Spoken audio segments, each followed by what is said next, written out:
ہم نے ان سے ملاقات کی، نبی کریم صلی اللہ علیہ وسلم سے اس دن جب ان کی وفات ہوئی ہے ملاقات کی ہے عائشہ کے گھر پر. فجعل رسول اللہ صلی اللہ علیہ وسلم غداة بعد غداة يقول جاء علی مرارا. نبی کریم صلی اللہ علیہ وسلم ہر لمحے یہ کہتے تھے، ہم ان کے پاس گئے تھے، ہر لمحے یہ صبح کا وقت ہر لمحے کہتے تھے جاء علی جاء علی، علی علیہ السلام آ گئے، علی علیہ السلام آ گئے.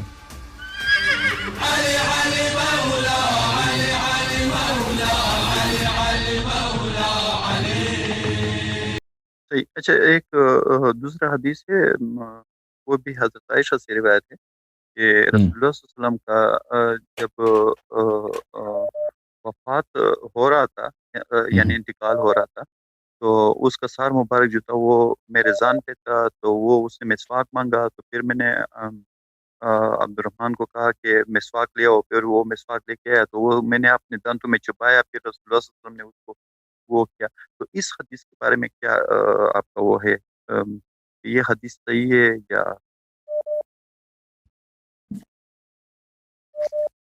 کیونکہ یہ بتایا گیا ہے کہ جب رسول اللہ صلی اللہ علیہ وسلم کی وفات ہو رہی تھی، وہ تو علی علیہ السلام کے ذان پہ وہ سر مبارک، تو حضرت عباس اور یہ حضرت علی علیہ السلام جو تھے، یہ دونوں ان کے ساتھ تھے حدیث میں، تو یہ تھے.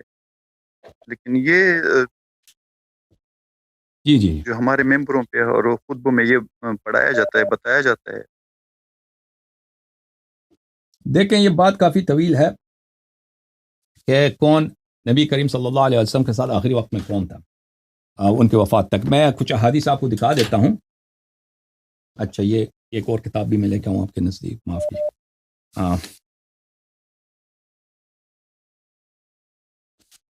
یہ عزیزو یہ بخاری کی کتاب ہے الادب المفرد، الادب المفرد لمحمد ابن اسماعیل البخاری، وہ جی صحیح بخاری اس نے لکھا ہے الادب المفرد. صحیح بخاری کے لکھنے والے محمد ابن اسماعیل البخاری. یہاں پر صفحہ نمبر 65 میں یہ حدیث نمبر 156، حدثنی علی بن ابی طالب، نعیم ابن یزید نے کہا کہ علی بن ابی طالب علیہ السلام نے روایت کی ہے، لما ثقل ان النبی لما ثقل، نبی صلی اللہ علیہ وسلم جب باری ہو گئے، یا علی ایتینی بطبق اکتب فیہ ما لا تذل امتی، اے علی میرے لیے ایک لے کے آؤ، ایک طبق لے کے آؤ تاکہ میں اس میں لکھ دوں وہ چیزیں جو میری امت کبھی گمراہ نہ ہو جائے گا. فخشیت ان یسبقنی، میں نے سوچا کہ میں جلدی کروں اس بات میں. فقلت انی لاحفظ من ذراعی الصحیفہ، انی لاحفظ من ذراعی الصحیفہ، میں نے کہا کہ میں اپنے ذراع پہ، ہاتھ کے حصے کو ذراع بولتے ہیں، میں اس کو صحیفہ بناتا ہوں، آپ بولتے جائیں. وکان رأسہ بین ذراعہ وعضدی، اور نبی کریم صلی اللہ علیہ وآلہ وسلم کا سر ان کے اپنے ذراع پر تھا اور میرے بازو پر تھا. یوصی بالصلاۃ والزکوٰۃ وما ملکت ایمانکم، نبی کریم صلی اللہ علیہ وسلم وصیت کر رہے تھے نماز کی اور زکوٰۃ کی اور غلاموں کے ساتھ اچھا برتاؤ کرنے کی. وقال كذلك حتى فاضت نفسه، اور اسی طرح بولتے وصیت کرتے کرتے ان کی جان نکل گئی، ان کی وفات ہو گئی. وَأَمْرُهُ بِشَهَادَةِ أَنْ لَا إِلَهَ إِلَّا اللَّهُ وَأَنَّ مُحَمَّدًا عَبْدُهُ وَرَسُولُهُ مَنْ شَهِدَ بِهِمَا حُرِّمَ عَلَى النَّارِ. اور نبی کریم صلی اللہ علیہ وسلم نے کہا کہ جو شخص کہہ دے اشہد ان لا الہ الا اللہ محمد رسول اللہ، وہ جہنم نہیں جاتا. اچھا، یہ ہے ان کی وفات. یہ کتاب ہے المصنف لابن ابی شیبہ الکوفی، مصنف ابن ابی شیبہ جلد نمبر 7، چاپ دار الفکر. یہاں پہ ملاحظہ فرمائیے عزیزو، باب فضائل علی بن ابی طالب علیہ السلام، صفحہ نمبر 494، حدیث نمبر 3. ام سلمہ رضی اللہ تعالی عنہا نے کہا والذی احلف به، میں اس بات پہ قسم کھاتی ہوں، ان کان علی لاقرب الناس عہدا برسول اللہ صلی اللہ علیہ وآلہ وسلم، امیر المؤمنین علیہ الصلوۃ والسلام وہ آخری شخص تھے جنہوں نے رسول پاک صلی اللہ علیہ وسلم کو دیکھا ہے، یعنی ان کے ساتھ تھے آخر تک. قالت عدنا رسول اللہ صلی اللہ علیہ وآلہ وسلم یوم قبض فی بیت عائشہ، ہم نے ان سے ملاقات کی، نبی کریم صلی اللہ علیہ وسلم سے اس دن جب ان کی وفات ہوئی ہے ملاقات کی ہے عائشہ کے گھر پر. فجعل رسول اللہ صلی اللہ علیہ وآلہ وسلم غداة بعد غداة یقول جاء علی مرارا، نبی کریم صلی اللہ علیہ وآلہ وسلم ہر لمحے یہ کہتے تھے، ہم ان کے پاس گئے تھے، ہر لمحے یہ صبح کا وقت ہر لمحے یہ کہتے تھے جاء علی جاء علی، علی علیہ السلام آ گئے، علی علیہ السلام آ گئے. اچھا، بار بار انہوں نے یہ کہا. قال اظن كان بعثه في حاجة، میرا فکر یہی ہے، میری سوچ یہی کہ ان کو کسی کام سے بھیجا تھا. قالت فجاء بعد، اس کے بعد امیر المومنین علیہ السلام آئے، فظننا ان له الیہ حاجہ، ہم نے یہی سوچا جب علی علیہ السلام تشریف لائے تو ہم نے یہی سوچا کہ ان کا آپس میں کوئی کام ہے، تو ہم نکل گئے، فخرجنا من البیت، ہم کمرے سے نکل گئے، فقعدنا بالباب، ہم کمرے سے باہر بیٹھے، فکنت ادناہم من الباب، اور میں سب سے قریب تھا دروازے سے، فاکب علیہ علیہ السلام، تو امیر المومنین علیہ السلام جھک گئے، رسول صلی اللہ علیہ وسلم بستر میں ہیں، وہ جھک گئے ہیں ان پر، فجعلہ یصارہ ویناجیہ، تو رسول پاک صلی اللہ علیہ وسلم نے شروع کیا امیر المومنین علیہ الصلوۃ والسلام کے ساتھ سر کہنا، اسرار کہنا، رازیں بتانا، ویناجیہ، اور سرگوشیاں کرنا، آپس میں رسول پاک صلی اللہ علیہ وسلم بہت نیچی آواز میں ان سے بات کر رہے تھے، ثم قبض من یومہ کذالک من ذالک، اور اسی دن ان کا وفات ہو گیا، فکان اقرب الناس به عہدا، اس لیے امیر المؤمنین علیہ الصلوۃ والسلام اقرب الناس عہدا ہیں، سب لوگوں سے زیادہ قریب ہیں رسول پاک صلی اللہ علیہ وآلہ وسلم سے، ان کی جو ہے کیا ہے، عہد ہے۔ اچھا، اب آپ کو دکھاتے ہیں ام سلمہ رضی اللہ تعالی عنہ کی حدیث، کتاب فضائل الصحابہ احمد کی، عزیزو یہ کتاب فضائل الصحابہ لأحمد بن محمد بن حنبل، جز نمبر 1، چاپ دار ابن الجوزی، تحقیق ہے شیخ وسیع اللہ بن محمد عباس الاستاذ المشارک بجامعۃ ام القری بمکہ المکرمہ، یہ حدیث کے پروفیسر ہیں مکہ مکرمہ جامعۃ ام القری یونیورسٹی میں۔ اچھا، اس کتاب میں آپ کو لیے چلتے ہیں صفحہ نمبر 853 میں، 800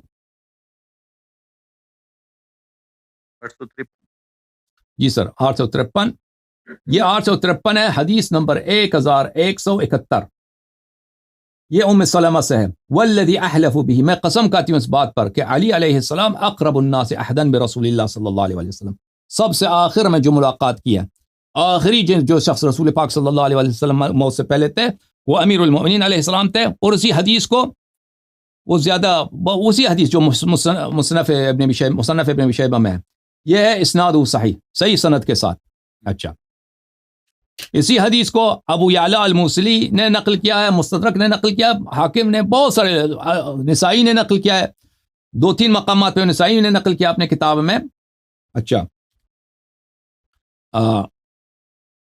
تو میں آپ کو مستدرک میں دکھا لیتا ہوں، باقی جو وہ ہے نہیں دکھاتا۔ یہ کہ ملاحظہ فرمائیے، المستدرک علی الصحیحین، مستدرک صحیحین میں حاکم کی جز نمبر 3، چاپ دار الکتب العلمیہ، یہاں پر آپ کو لے کے چلتے ہیں عزیزو صفحہ نمبر 194 میں، 149 میں، معاف کیجیے، 149 میں، یہ عزیزو ملاحظہ فرمائیے، جی، یہ حدیث نمبر ہے 4671 ام سلمہ رضی اللہ تعالی عنہ سے، عن ام سلمہ والذی احلف به ان کان علی لاقرب الناس عہدا برسول اللہ صلی اللہ علیہ وسلم، وہی حدیث کہ رسول پاک صلی اللہ علیہ وسلم کے سے ملنے ہم گئے صبح کے وقت، وہ بار بار کہہ رہے تھے کہ علی علیہ السلام کہاں ہے، وہ کیوں نہیں آ رہے، تو ان کو کسی کام کے لیے بھیجا تھا انہوں نے، پھر وہ جب آ گئے تو ہم نے سوچا کہ ان کا آپس میں کوئی کام ہے، ہم باہر نکلے اور میں سب سے قریب دروازے کے ساتھ بیٹھا تھا، اور امیر المؤمنین علیہ الصلوۃ والسلام نے اپنا سر جو ہے جھکایا رسول پاک صلی اللہ علیہ وسلم سے، اور رسول پاک صلی اللہ علیہ وسلم بل جعل یصارہ ویناجی، اس کے ساتھ سر کہتے تھے، سر راز کہتے تھے، اور ان سے نجوا کرتے تھے، نجوا بولتے ہیں مناجات کرنا، یعنی بہت آہستہ بات کرنا کہ کوئی دوسرا نہ سنے، غیر شخص نہ سنے، اس طرح بات کرتے تھے۔ ثم قبض رسول اللہ صلی اللہ علیہ وسلم من یومہ کذالک، اور اسی دن پیغمبر صلی اللہ علیہ وسلم کی وفات ہو گئی ہے۔ اچھا، فکان علی علیہ السلام اقرب الناس عہدا، آخری شخص جس نے ملاقات کی پیغمبر صلی اللہ علیہ وسلم سے امیر المؤمنین علیہ السلام ہے۔ اچھا، حاکم نے کہا ھذا حدیث صحیح الاسناد، یہ حدیث صحیح ہے، ٹھیک ہے، 4671۔ ذہبی نے کیا کہا، 4671، ذہبی جو بہت ہی انٹیشیا ہے، بہت بڑا عالم ہے حدیث کا، اس نے بھی کہا صحیح ہے، ذہبی نے بھی کہا صحیح، اس نے بھی صحیح کہا، ٹھیک ہے نا۔ اور اس کے احادیث عبداللہ ابن عباس سے، کتاب طبقات ابن سعد میں یہ احادیث بہت زیادہ ہیں کہ آخر شخص جس نے ملاقات کی رسول پاک صلی اللہ علیہ وآلہ وسلم سے وہ امیر المؤمنین علیہ الصلوۃ والسلام۔ جی ایسے حدیث تو بہت سے تواتر کے ساتھ ہے جو علی علیہ السلام اور رسول اللہ صلی اللہ علیہ وسلم کے ساتھ آخری وقت تک تھے. دوسرا یہ کہ ابو بکر، عمر، عثمان، ان میں سے کس نے رسول اللہ صلی اللہ علیہ وسلم پہ جنازہ پڑھا تھا؟ بھلے میں آپ کو دکھاتا ہوں. عزیزو، ایک کتاب ہے الکتاب المصنف فی الاحادیث والآثار، جز نمبر 7، چاپ دار التاج، ابن ابی شیبہ کی مصنف. یہاں پہ ملاحظہ فرمائیے، بھلے صفحہ نمبر 432 میں، 432، حدثنا ابن نمیر عن هشام ابن عروہ عن ابیہ عروہ ابن الزبیر ان ابا بکر وعمر لم يشهدا دفن النبی صلی اللہ علیہ وسلم كان في الانصاری فدفن قبل ان يرجع. ابو بکر عمر نے نبی کریم صلی اللہ علیہ وسلم کی تدفین میں حصہ نہیں لیا، انہوں نے دیکھا بھی نہیں کہ ان کی دفن ہو گئی ہے. وہ انصار میں تھے اور وہ اس سے پہلے کہ واپس آ جائیں وہاں پہ ان کی تدفین ہو گئی. اب اس کی سند کیا ہے عزیزو؟ اس کی سند آپ نے دیکھ لیا. حدثنا ابن نمیر، ابن نمیر نے روایت کی کس سے؟ ہشام سے. ہشام نے اپنے والد ابن نمیر نے روایت کی ہے ہشام سے. ہشام نے روایت کی عروہ ابن زبیر سے. ٹھیک ہے نا؟ تو یہ حدیث عزیزو صحیح ہے بشرط البخاری، یہ بخاری کی سند ہے، ملاحظہ فرمائیے. حدثنا عبداللہ ابن نمیر، بخاری کے حدیث نمبر 336. حدثنا ہشام ابن عروہ عن ابیہ، ہشام ابن عروہ نے، اور ہشام ابن عروہ جو ہے وہ ابو بکر کا جو ہے رشتہ دار بھی ہے، اور یہ سند مسلم میں بھی ہے. ابو عائشہ کی بانجی ہے، عائشہ کا بانجی. یہ ملاحظہ فرمائیے، حدثنا ابو بکر ابن ابی شیبہ ابن نمیر ہشام ابن عروہ عن ابیہ. یہ بھی بخاری اور یہ بشرط بخاری و مسلم یہ سند ہے. بہت مہربانی آپ کی ڈاکٹر صاحب. اب دوسروں کو بھی کال کرنا ہے نا. ٹھیک، thank you sir, thank you, بہت مہربانی. خدا آپ کو جزائے خیر. سلامتی. علیہ صاحب مشکل یہ ہے نا، ہماری مشکل یہ ہے نا کہ بہت مشکل ہے مسلمان کو مسلمان کرنا. صحیح ہے. آپ کے پٹھان جو ہے نا، ہمارے بھائی پٹھان جو ہے نا، ان کی میں جو تعصب ہے، اللہ اس کو سیدھا کرے. اللہ ہی بس سیدھا کر سکتا ہے. وہ کچھ اچھا کچھ چیزیں میں نے میسج پہ بھیجی ہے نا، وہ کائنڈلی دیکھ لیں. وہ میں لائیو نہیں کہہ سکتا، آپ وہ میسج پہ ذرا دیکھ پھر مجھے وہ میسج. تھینک یو ڈاکٹر صاحب. خدا سلامتی دے. انشاءاللہ خدا سلامتی دے. بہت مہربانی، بہت مہربانی.